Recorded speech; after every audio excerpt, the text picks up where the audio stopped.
So the Miami Dolphins had OTAs, last week of OTAs today. So I'm going to give you a little updates on that, and then we're going to talk about Robert Hunt and Christian Wilkins press conferences, and of course, get to one of your comments of the day.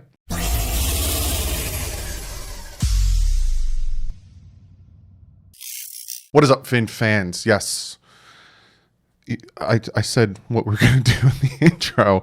But before we jump into all that cool stuff, I got to shout out a new Patreon. I am Satan Jr. That is a name. That is the name. Thank you so much for joining the Patreon, bud. So, yes, I'm going to give you some updates on the OTAs, who was there. There's not much, right? There wasn't much because it wasn't open to the media.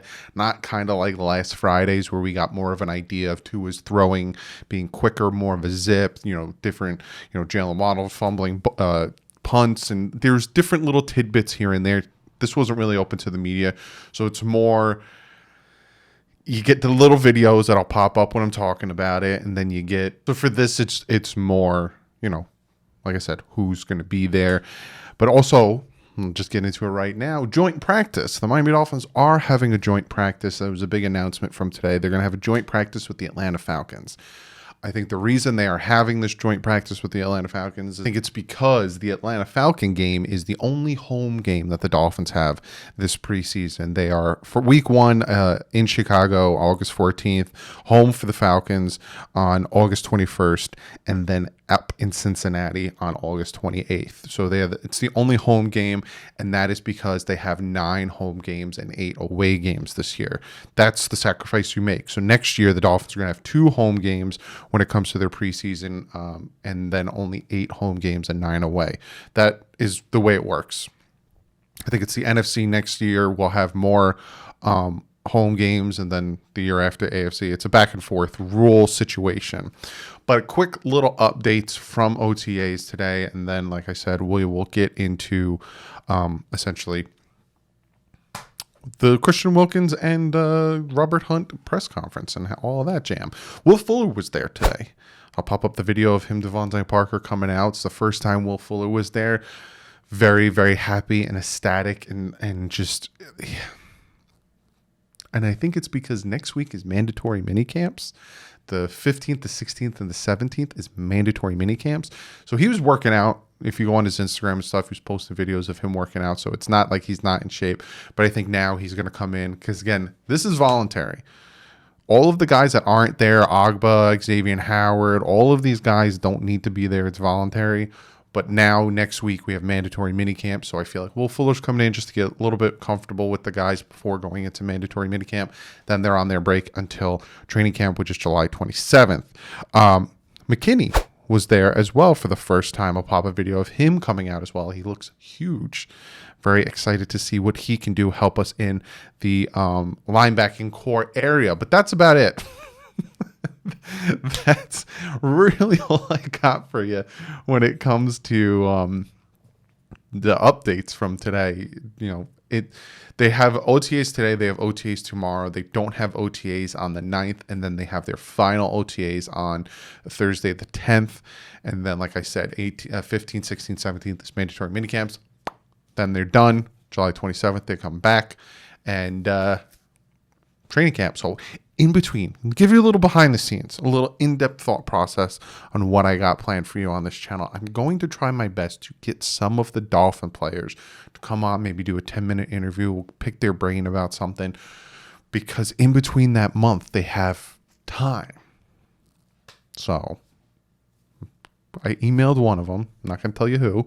So maybe I can get some of them in. But that's essentially, like I said, all I got. We got joint practices. Will Fuller's there. McKinney's there. And that's it. So let's see what, Robert Hunt and Christian Wilkins had to say. They asked Robert Hunt about, moving from tackle to guard. And he says it wasn't a set thing. I think all of us are training to play all 5 positions, and I've been training that way since college. I've been training that way since last year. Just like the next man up or whatever, the coaches need me to play specifically. That's where I'll go. I've been working at a couple of positions, and I don't feel bad. It's not bad. Yeah. he's going to play guard. He's going to play right guard. I honestly think that Eichenberg is going to be the starting right tackle, but he ain't wrong. They're going to be competing. They're going to be doing that whole thing. I can see that happening. They kind of reiterate and try to get him to really talk about playing guard. And one of them says, I follow up with you real quick. You got guard / tackle Jesse Davis. You got offensive lineman DJ Fluker there. They want to know, how does it feel? And he says, like I said, everybody is training different positions, so everybody is always helping each other with everything. Like I said, since college, I've always been playing every position. I kind of already got the idea of how to switch because I played in college left guard, right tackle, left tackle. So like I said, whatever is needed, I am willing to do that. I think it's going to be a very good competition, especially at the center position. You know, we kind of already chalk in. If you guys watched my last video where I broke down the offensive line position battle, we kind of already chalked in who we think the 5 are going to be. For me, it's Jackson, Kinley, Skura, Hunt, and then Eichenberg. But I honestly would, and this is just now, we don't, a lot of people are like, how are the running backs doing? How are this doing? You don't know crap until they put the pads on. That's when you know how the linebackers are doing, how the running backs are doing, and how the defensive line and offensive line are doing. Other than that, you only really get a good idea of wide receivers, corners, safeties, and quarterback. So when camp comes and they're doing 11 on 11, 7 on 7s, they don't have pads on. You don't know anything about who's looking or that or this or that. But I wouldn't be surprised. Jesse Davis is somebody who's that veteran leadership, same thing with DJ Fluker, that could potentially play so well during camp and even in the preseason that it kind of makes you take a step back and go, maybe we should start him because so-and-so is struggling a little bit and we want to win.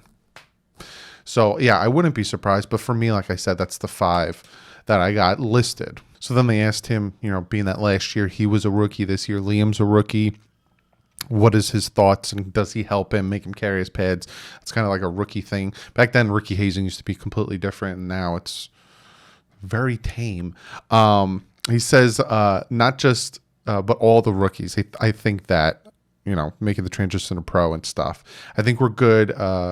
We've got a good group, first of all. All of them want to learn. All of them want to be really good. I think we've got good coaches in Lamel, Gene Perry, the offensive line guard, Eric Renz, Flats, Sean Flattery.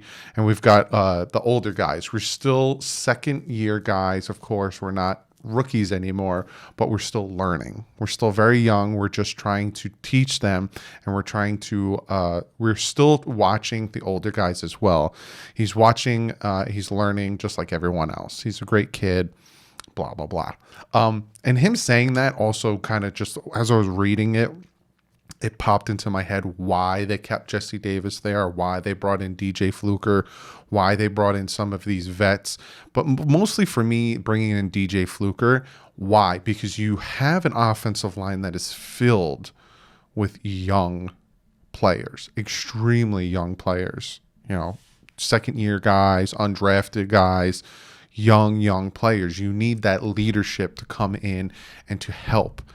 God forbid these rookies don't make that turn in the second year. Well, we have Jesse Davis, which I know some of you guys think Jesse Davis is garbage and he sucks, and DJ Fluker to step in and help if we need it.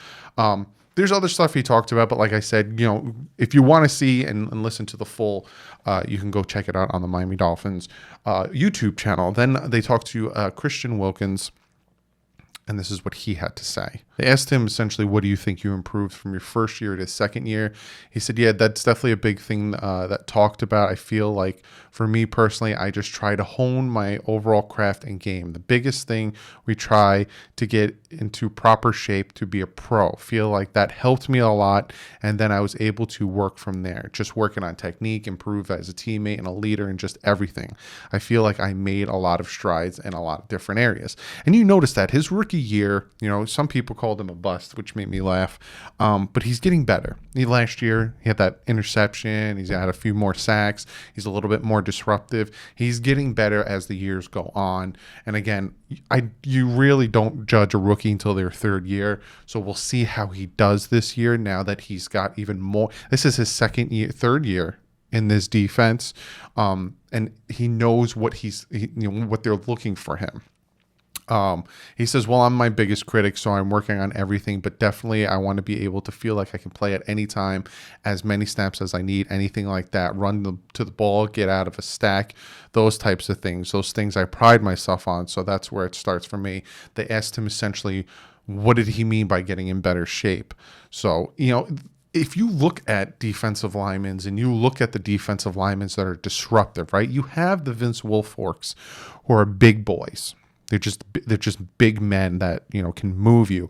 But then you have, the Jason Taylors. You have the Aaron Donald. I don't know why I couldn't think of his name. You have these guys who are just ridiculous. And Ndamukong Suh is also ridiculous, that will physically move you. But then you have the big nose tackle boys who are just there to get in the way.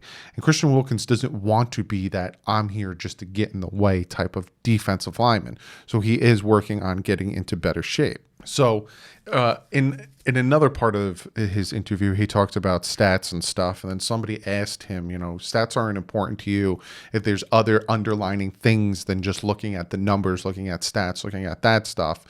And they ask him, what do you say to the fans, or what do you say to people who just look at sacks and think that is the defining measurement for success?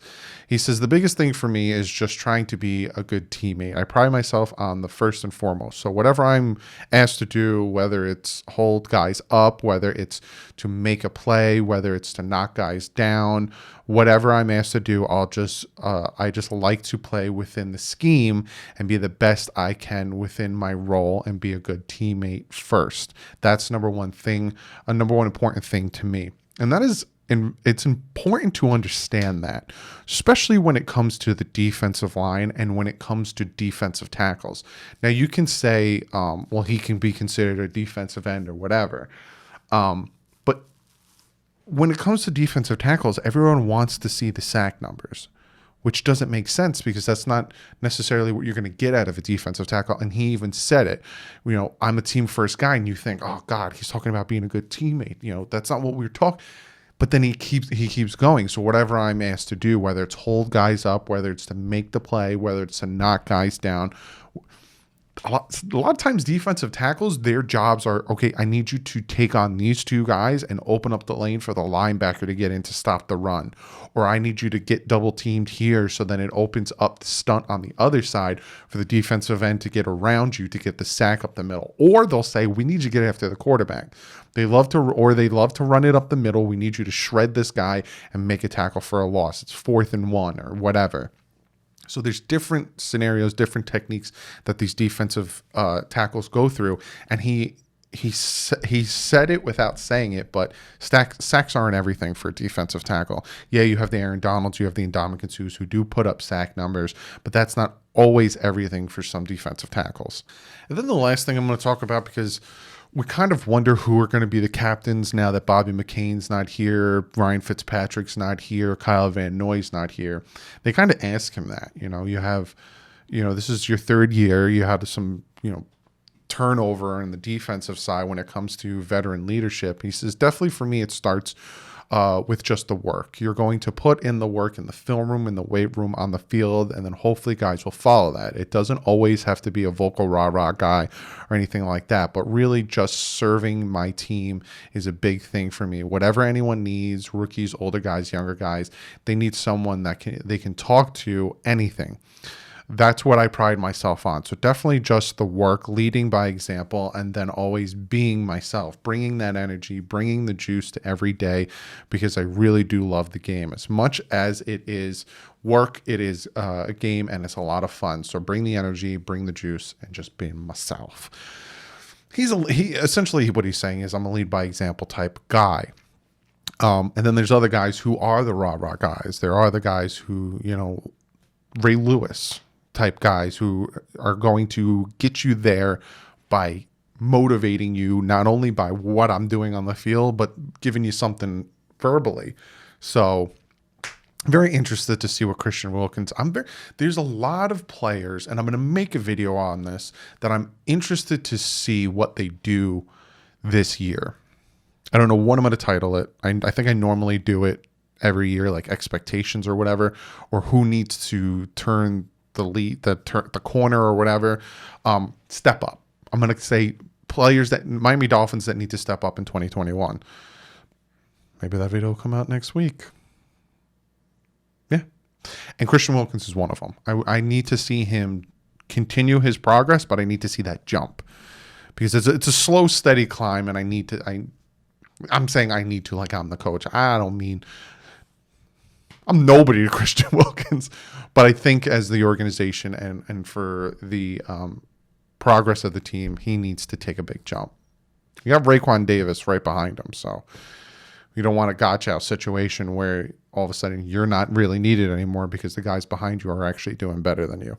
So, but that's what I got for you. So, be sure to comment below. They have OTAs tomorrow, like I said. So, yesterday they had OTAs. Today's Tuesday. They have OTAs on Thursday. They got nothing going on tomorrow. So if anything does happen tomorrow or Thursday, I will get you some news from the OTAs, but be sure to comment below. I'm very interested in what you guys have to say about, essentially the whole guard situation, the offensive line situation when it comes to Robert Hunt. What's your thoughts on Christian Wilkins? Will Fuller be in there? What's your thoughts on the joint practice? It's going to be very interesting to me, this joint practice, because not only do the Dolphins, get to practice against Kyle Pitts, and Eric Rowe gets to practice against a really good tight end and, facing Waller week 3.